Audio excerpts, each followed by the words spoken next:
Hey, what is up guys? It's Jacob here from the Rust Dimension, and today I'll be showcasing my version of the Despia Invoked Dogmatika that I attempted to throw together. It's an extremely wild extra deck and side. Basically, the main deck is questionable, but somehow manageable. And all that I can say about the deck is that the Despias is one of my latest favorite archetypes. I am so amped for the new support that is coming out. Can't wait to dive into profiles using those new cards and show you guys what I've been cooking up in the last few months with that class of support that will be coming in.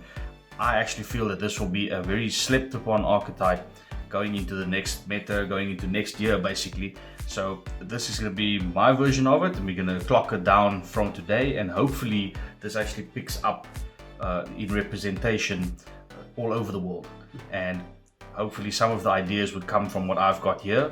As explained, when you get into the extra deck, some of the card choices will be very weird and uncalled for, but maybe you guys will understand my reasoning behind it when I explain it. So let's get into this. So basically what I'm going to try and do today, I'm going to pack out the cards as within their respective archetypes, so that you guys can understand the ratios and how I structured it basically. And then you can either change it up as you feel or play it as is, like the way I did it, and then see how that works out for you. So first up with the monsters, I had the two Alubas because I played 3 Alistairs as well. I didn't want to overkill with the normal summon, so 2 Aluba was actually fine. You see this card more than you need to. For some reason, as explained in previous videos, if you make a card 2 copies in the ratio, you tend to see it more for some weird reason. I did the 2 copies of the Tragedy. 3 was a bit too bricky, and 1 was just not enough for me. I wanted to see this card as many times with branded opening as possible, which came up a lot. And this level of recursion that happens between these three cards specifically was pretty good for me, and it broke through a lot of games. And the idea behind the strategy was that you sit on your Despia board that you build, and you try and bait out their negates or their frustrations, or you add pressure using the other archetypes, which we will get to in a moment, so that you can see what I did there. And they kind of lose interest in the field when the Quaritus is on the field and the Dramaturge, and they try and just get over the Macabre, try and avoid the Guidis to get onto the field, and they try and play around the Dogmatika setup most of the time, and they forget that the other cards are on the field, and the fact that Quaritus can make cards 0, and then you float in the Perskinian and you just knock them off the board during that sense, and it worked quite well. And then for the spells, it was obviously 3 branded opening, one of the best cards, and Graveyard Protections, effect I keep forgetting most of the time, but been remembering it lately.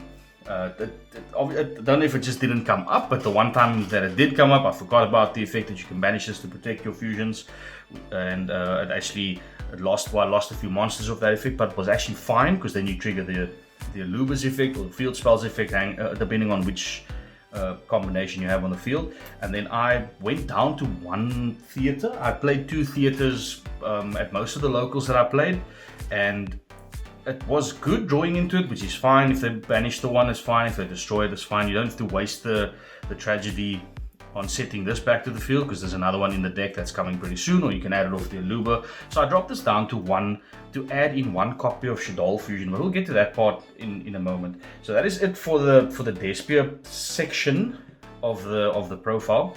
And then going into the Invoked part, I went with 3 Alistairs as the 5 normal summons with the Alubas. There were only 2 invocations. 3 is obviously not necessary because it's recyclable, and most of the time I had this in the hand when they kill the Alistair, or when they negate the Alistair's effect. And I went with 2 Meltdown because I had to drop something, and because I don't main deck Shaddoll Fusion or just the 1 copy of it, I don't rely on Meltdown protecting my fusions from happening.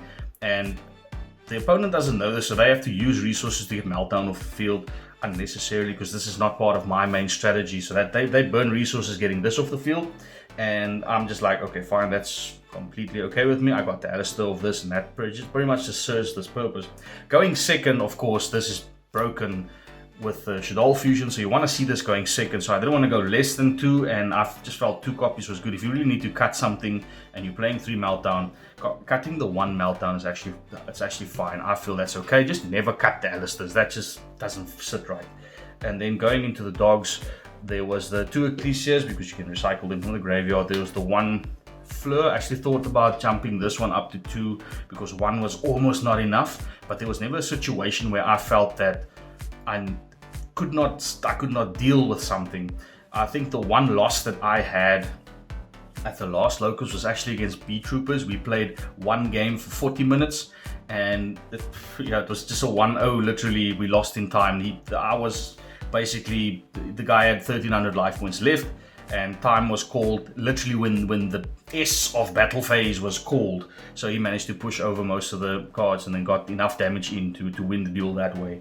And that was unfortunate. That was also the only time going into the extra deck, I'll explain that part, where I felt that the second window was necessary, was just against them. Further than that, I play an extremely small Shadol setup as well, but we'll get to that in a moment. Let me just complete this for you guys. So there's the 3 Nadir Servants. Thank you for the tins for giving me the Dogmatika cards that I needed, and the 1 Punishment, which just looks gorgeous in this rarity. You guys can check out the pools video that we did some time ago. We'll put it in the section there for you guys to watch. Really exciting seeing these cards in the reprint that we had.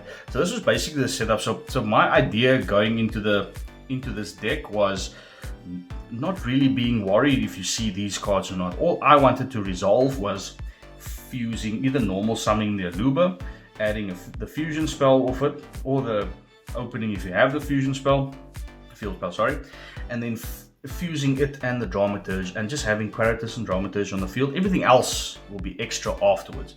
So, and resolving this backwards with the normal summon Alistair is also fine, and as long as you can get this on the field with any of your fusions. That was good. That was the main idea that I had. And then watching the players burn so much resources and then forgetting the effects of the Quaratus on the field and the Dramaturge on the field, and this just floating back every time you use it as a material for fusion, which was just so beautiful. And that's pretty much the engines that I use and the ratios that I played it at. Feel free to tell me what you guys think about that, and what you guys used in your locals, or how you tend to play the Despias. This is pretty much what I'm going to be sticking with. I have a 3rd copy of Aluba. I'll probably bump it up as Despias become more prominent within the next few formats, or hopefully, because I'm definitely going to be playing and making more profiles of Despias. And then Shadol's was, they literally dropped off the map. All that they did for me was, this was just utility. I do not want to see these cards in my hand unnecessarily. If I do see them in my hand, it has to be just this, the Aerial, or the Wendy with the branded opening. That was my favorite. If you see these 2 with the branded opening, that was the best for me, going second or even going first, just with this or the Beast was pretty good. So that was just the small Shadol setup. But I like I said, I do not want to see these cards in my hand. I want to fuse them out of the deck using Shadol Fusion, or I want to either see them later on when needed, or just dump them off the extra deck monsters that we'll be getting to just now. And then I literally just played the 1 Shadol Fusion. Going into turn 3, or just a follow-up turn, I tend to link off the Dogmatikas on the field, or some of the monsters that are on the field, and then just going, well, the idea was just to go into Verte, and then if they have an extra deck monster, being able to dump this and fuse out of the deck, summoning whatever you need to carry on with the game or to finish the game. So that was the main purpose of this, and I do main deck 3 Super Polys, but we'll get to that in a moment, hence why this count is so low. The other 2 are in the side deck. So going into game 2, if you're going second, then I side everything in. So I literally, breaking boards was a lot easier playing it this way around, so that I'm going to be playing it this way for a long time, until I can figure out a way how to play Shadols and Despias more synchronized, and just the 1 Schism, obviously. So this is a very low count, so if you don't see Shadols, you don't see Shadols, that's fine.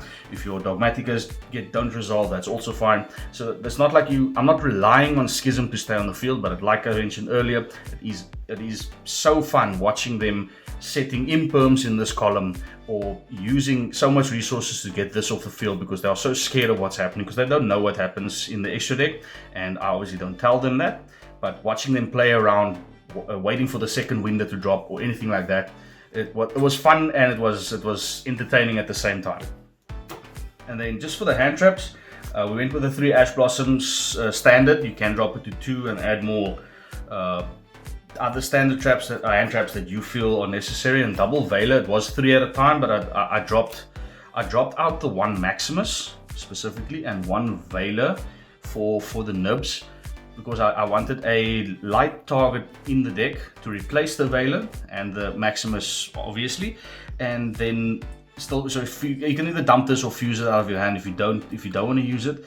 And the reason why I dropped out the Maximus for our current locals is because everyone's playing it. I didn't want to blindly resolve the Maximus and then it's another Shaddoll player in front of me and he dumps his own App Cologne and just banishes the stuff out of my field of his own Aerial, adding his own Schism, that type of stuff. So I didn't want that happening. So I opted to side out, but realistically, how I feel at like a casual locals, I would not have these in. I prefer having the 1 Maximus and the 1 extra Veiler. Veiler is putting in a lot of work in the last few formats, and I don't play the Imperms. It also comes up sometime. I don't regret not playing Imperms, but I feel that it's actually fine. You can fit them in your builds if you must. I just felt that the Shaddoll fusions do enough work.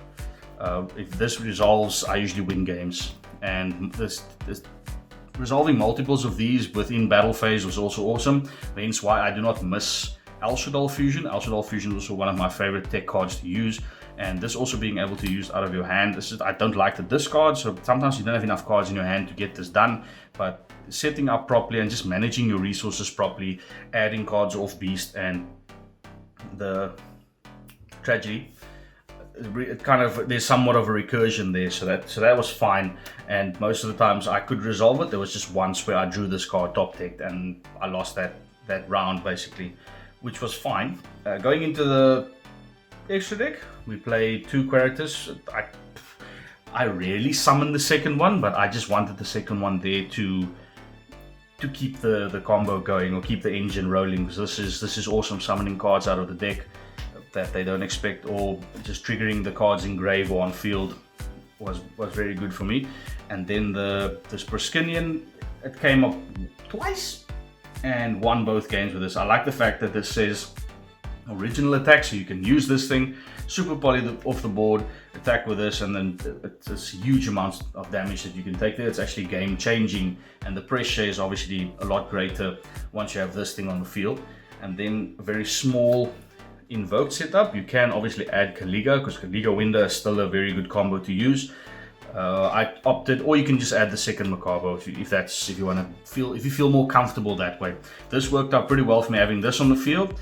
And if you get into a situation where this isn't enough, or you run out of cards in your hand, there are other super poly targets in the extra deck we'll get to in a moment, where you can infuse this off and still have a negate on field. Then going into the Shaddolls, I only had these 3, but the opponents don't know that. So you use this obviously off your Nadir Servant, and I did play 2 Winders at the most some time ago, just to get that done. But I felt I needed just a light target for if there's a light on field I need to get rid of with the Schism. And summoning Winder, it's a lot easier with the extra lights in the deck, so you can hard make it or off Schism if you need, and then just dumping the respective Shaddoll and getting the effect in grave, just to have that recursion there. And then obviously if the Schism leaves the field and you send the construct off the next Nadir to add back the Schism, was basically the point why I swapped out the second Winder for the construct in the first place. So then just a very small Dogmatika setup, just the Titanic Lad and the Entis, just to pop cards on the field and just to get more of get the second Ecclesia in your hand, just for follow-up, to add the punishment, or whichever way around you guys prefer to do it. But I didn't do this as much. The Entis came up a lot more, especially off the punishment, popping cards on the opponent's side of the field and removing cards from the field, which is actually pretty good. And it puts a lot of pressure on the opponent, because even though you can't fuse again in their turn or yours, the Schism is always live following the next turn, and the pressure just keeps coming. And just for the extra super poly targets, I played the 1 Dracostapelia, the Starving Venom, and the Mud Dragon. Mud Dragon could obviously be cut if you feel that you can add in any other links or any other fusions or extra copies of Shaddolls or Despias or even the Invokes. This was a flex spot for me, but for the reason why I put this in is just to make the Drytron matchups and the Virtual Wood matchups, for Shenshin is a thing and the Ultimateness is also a thing. So just to deal with that a lot easier, I added in this just to get some of the harder cards to remove off the field with the Super Poly, and then just summoning this and then using the effect switch to dark or to light or whichever thing you need to resolve on the field. And that was pretty good. Didn't come up as much as I wanted it to, but it was there when I needed it. And then Starving Venom comes up a lot. It's also level 8 as well as Dracostophelia. So they fall under the same protection of the field spell and the Aluba Engrave. So I summoned this a lot, which is what I mentioned earlier. So you basically, if you run out of cards in hand, you can't negate with your Macabre, Super Poly, that, and a dark off the field, either from your side or your opponent, summon this, and you actually have your same negates with a bit more attack, which is once per turn. I used this a lot. This came up quite a bit and won me a lot of games. I actually, for the most part, I didn't summon Starving Venom, which is sad, but it was there if you needed it. I didn't see any Dragon Links playing this deck in the last few locals, but it was there for if that needed to come up. And I added this shortly after seeing too many Virtual Worlds and Drytrons, and resolved this quite a few times against them. And that pretty much, you win games off that. And that was about it. And then the last two cards was just the one Artemis and the one Verte Anaconda. This dumps Shaddoll Fusion a lot more than Super Poly. But if you do dump the Super Poly, this becomes the dark target that you use and whatever they have on their side. Because of the tins dropping, there's a lot more fusion on the field, hence why the extra deck looks so wild. So that you can use the Verte on its own with the fusion on their side of the field, or even the fusion and dark on their side of the field, to summon stronger stuff from your extra deck. And the Moon Maiden just to get the light into the grave of the Alistair turn 1. And that's pretty much that for the deck in total. Going into the side, same story. Playing with the deck, you have the respect for what Alistair does. The normal summon has to be stopped somewhere or the other. So I use the Lanciers because this can actually disrupt them even when they have Meltdown on the field, which I enjoy mostly. And this just to stop the invocation from adding the Alistair back. But this was just for mostly because Shaddolls and the Dogmatikas are being more prominently seen amongst them, the Dino players and the Dragon Link players. So I decided adding Skullmeister just to help out those matchups. And then I also added the 2 copies of Phantasma just to help see more cards going second against link-based decks, so that you can draw into your combo pieces, your fusion pieces, or your normal summons, and as well as you want to see Super Poly as much as possible. So using that and then having a dark on field to start your turn with makes it so much easier when normal summoning a Luba and just fusing that off and getting decent cards on the fields of that. Then I also added in obviously the 2, as mentioned earlier, 2 Shaddoll fusions, so that you have 3 going into turn 2 or 3 if you go second, that you have all your fusion cards available playing second to help you play through the opponent's board, and also to help play through the board Triple Tactics talent. Brilliant card that the fact that you can choose what you want to do and how to play around, and if your opponent has a upsetting dark on their side of the field, use this to take it and fuse it away. That really helps a lot. And then with a very low hand count, knocking another card out of their hand was brilliant. I rarely use this to draw 2 cards unless I really need to see either a dumping card off the Super Poly or to try and draw into the Shaddoll fusion. It kind of never came up. I think that they did that once. Furthermore, just grabbing materials from your opponent's side of the field was mostly the idea behind Triple Tactics in the side. You can obviously throw this in the main as well. I unfortunately don't own Prosperities. If I had Prosperity, playing 2 or 3 copies of Prosperity in the main deck would have been priority. But I managed to get my hands on some Triple Tactics talent, and this kind of did the same thing, just with a lot more extra steps. And then just to round the side deck off, just to respect the Altergeist and bad players, I had some back row removal. The way I structured this deck was very fun. There is no situation that you cannot handle. Whatever the opponent's board is, you are able to play through most or even all of it. and that's what I enjoyed about this version, or my build specifically. Using cards like Despia to follow up from your Macabre was one of the biggest plays that I did, and they don't expect this. And the fact that this card is once per turn, but can be used multiple times, that really puts a damper on things for most of your players. This deck is extremely grindy. That's why I enjoy the Despia so much. Despia's recursion is so good. The MVP for my locals lately, the last two, was this one. The Despia is definitely going to be stay a staple in my deck until the better support comes out or better fusions come out.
thank you very much for staying till the end. Please like and subscribe. Please comment if you any of the changes that you prefer, any card choices that you enjoyed, or any text that you think will be better in the deck. Please hit the notification bell if you want to see more of the content up to date, and we'll see you next time.